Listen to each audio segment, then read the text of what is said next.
Il est 7h ici à Paris. 8h à Kiev. Bonjour Pauline. Bonjour Pauline. Et bienvenue à vous, vous êtes dans Paris Direct. Nous allons passer ensemble les 3 prochaines heures. Voici les titres de ce jeudi.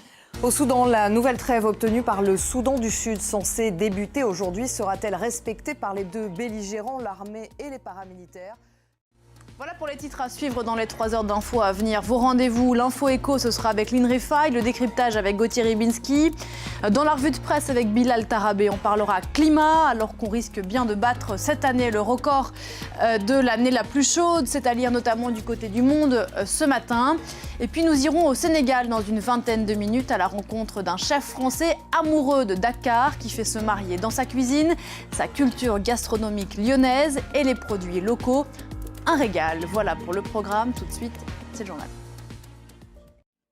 Au Soudan, la guerre est en train de s'installer dans le temps. L'armée et les paramilitaires s'affrontent depuis bientôt 3 semaines et aucun des deux camps ne semble prêt à négocier. Les combats continuent. Bastien Renouille, bonjour. Vous êtes notre correspondant dans la région. Bastien Renouille depuis Nairobi au Kenya. Merci beaucoup Bastien. Et de l'aide humanitaire, Pauline, il en est question aussi à propos de l'Éthiopie. Et quand l'aide humanitaire n'est pas pillée, elle est détournée et vendue sur le marché local, comme au Tigré, au nord de l'Éthiopie. Les États-Unis ont annoncé hier suspendre jusqu'à nouvel ordre leur aide à la région. On reste sur le continent, direction le Rwanda, où le bilan s'aggrave après des intempéries très importantes. Au moins 127 personnes ont été tuées dans des inondations et des glissements de terrain suite à des pluies diluviennes. De nombreuses maisons, mais aussi des routes ont été détruites, des champs inondés. Des opérations sont en cours pour permettre d'évacuer et de reloger les sinistrés. Sur Twitter, le président Paul Kagame a présenté ses condoléances aux familles des victimes. On fait le point avec notre correspondant dans la région, Clément Diroma.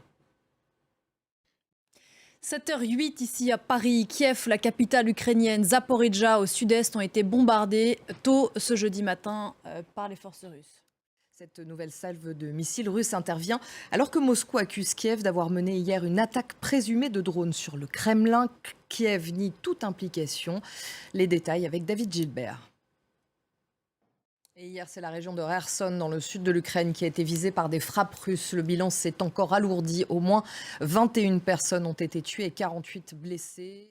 Volodymyr Zelensky, qui est arrivé hier soir aux Pays-Bas, une visite surprise. Le président ukrainien doit se rendre notamment à la Cour pénale internationale qui a émis en mars un mandat d'arrêt contre le président russe Vladimir Poutine.